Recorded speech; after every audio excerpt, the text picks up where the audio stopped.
中央即係提交個報告。咁啊上次喺05年因為政改方案過唔到之後啦，咁啊07年咧今期就提咗個報告上去啦嘛，所以人大就做咗個決定啦。咁啊完咗頭嗰兩部曲，咁而第三部曲就落翻嚟呢度，由特首整個傾向性方案出嚟，俾你立法會2/3通過。如果通過咗的話咧，佢就即係同意就交俾中央備案，咁啊完成所謂5部曲啦。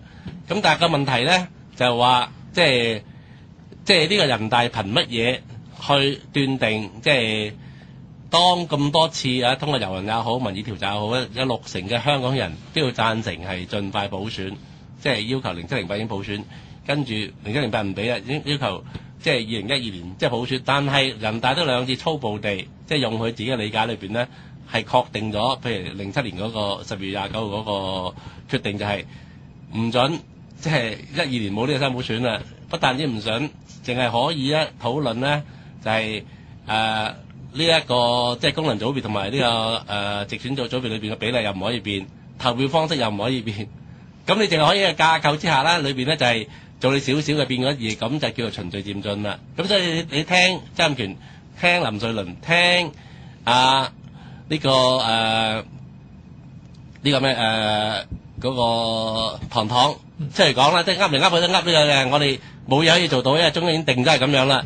有好多啲學者或者係權貴啊、文人，包括張炳良啊、呂大樂啊、黃卓祺啊啲所有呢啲即係或者所有學者或者呢啲主流嘅言論，包括明報啊，呢啲全部咧都係接受咗中央定咗嘅框架嘅前提之下，而企圖喺底下裏邊做少少嘅修改。個要點就係你唔可以跨越中央嘅決定，但係佢唔明白咧。其實我上一次都講過啦，所謂基本法，即係或者中央嘅決定，好多時都係互動啫嘛。如果唔係一樣有03年，即係幾十萬人上街，即係同埋04年，根本就唔會有一個即係新嘅釋法。即係同樣就話，正正係而家呢個關鍵時間裏邊，如果香港人唔用一個新嘅行動出嚟表達一個強力嘅反對的話咧，唔單止2012年咧唔會有進步，即係唔會有改變。我肯定2017年咧都唔會真係有普選。因為點解咧？喬英話到時可以實行普選啫嘛。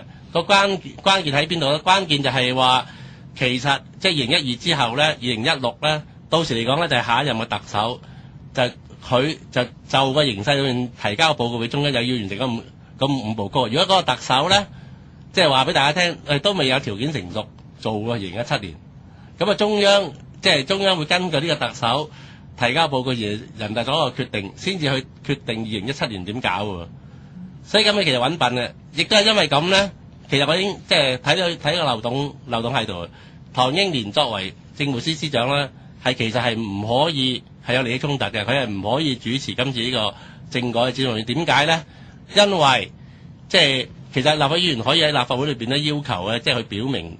即係申報利益嘅，就話佢一定會唔會選呢個2012嘅特首先，除非佢保證一定唔會選，佢就可以去參加，即係去制定呢個2012嘅政府。如果唔係咧，咁佢咪即係度身訂造，即係方便一定選到係咪先？係咪啊？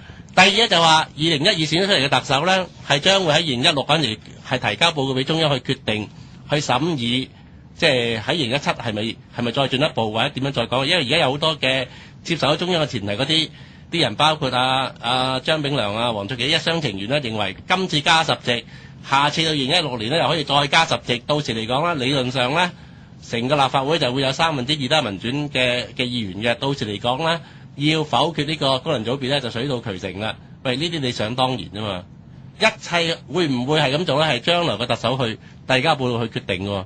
喂，如果嗰日係唐唐的話，佢係咪要申報利益嘅？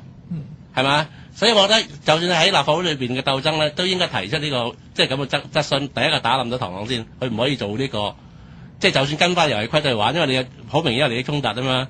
如果你即係除非你承諾一定唔參加即係呢個2012年普選，佢肯定唔會嘅。佢咁簡單話你發誓，你一定唔會參加2012嘅即係特首競選。如果唔係你有乜資格做呢個諮詢啫？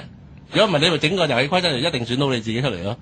跟住咧，你又要負責2016咧，由你講喎，到時講你係特首的話，咁你係咪要有一個承諾，話你一定會保證，到時嚟講咧，就會向中央就會跟足呢個遊戲規則，你都要向中央講，我一定就會係即係再擴大嗰個民主基礎，係令到咧呢個功能組別嘅團體一定會消失。喂，而家嚟講咧，無論曾蔭權或者唐黨或者係林鄭月娥啲堅持就話佢哋冇權去咁樣講。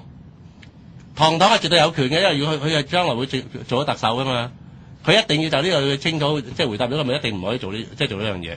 即係所以變咗你睇到呢個即係咁嘅嘢，如果你去到呢咁細節嘅嘢，梗係大部分嘅人都唔知講乜啦，係咪先？咁差麻煩係咪先？但係好簡單嚟講咧，即係你話問香港人要唔要，即係普選要唔要，即係俾自己去決定啦。你任去問一個人啊，就算公公婆婆啊，唔使好教育程度高嘅人，你問佢，佢都會知道。特別經過咗咁多年啊，回歸呢10幾年同埋回歸之前裏邊嘅投票嘅經驗，邊個唔知道係可以用自己嘅票去決定係最好嘅？好容易嘅，好容易即係回答啫嘛。其實呢個係咪先？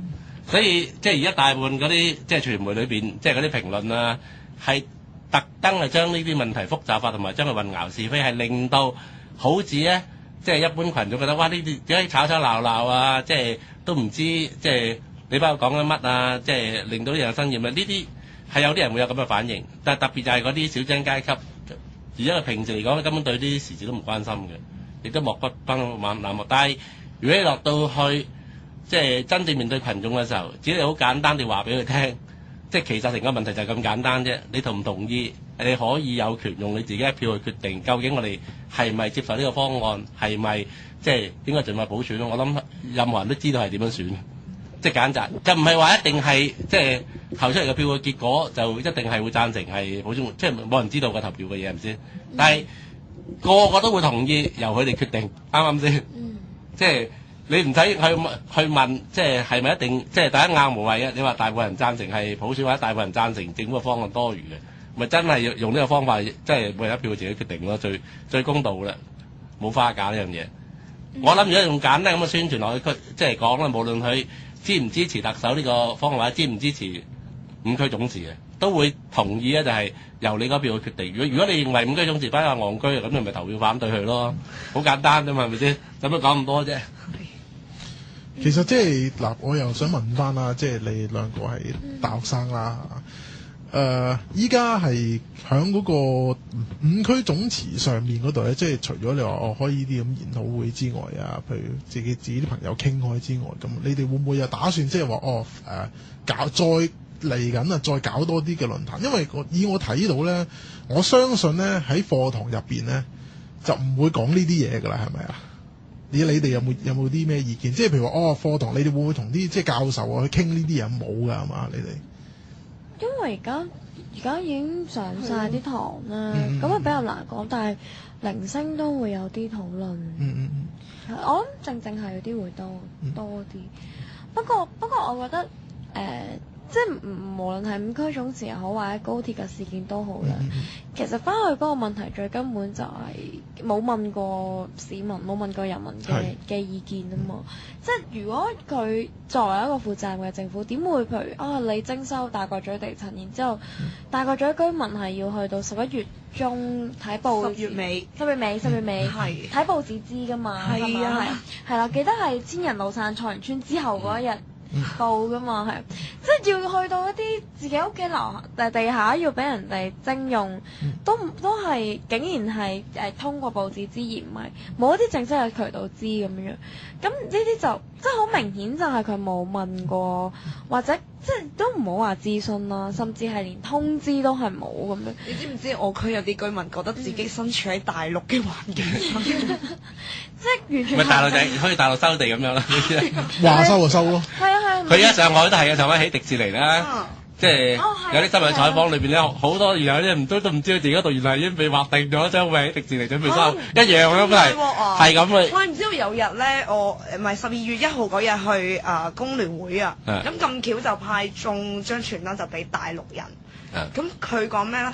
佢話：你識乜嘢啊？高鐵係好東西嚟㗎，你唔好喺度，你太細啦，你唔明白發生咗咩事。跟住同佢講，而家政府冇諮詢過我哋，佢係漠視緊民意喎。跟住佢話：你唔識㗎啦，你唔好喺度搞咁多嘢。因為佢哋嗰啲嘅諗法就係唔需要諮詢啊嘛，即係政府話一就係一啊嘛。你舉一個例子，你又會明白，即係人哋真正民主國家同香港嘅情況係點咧？大家應該記得以前嚟講，溫哥華啦，咪試過做呢個世界博覽會。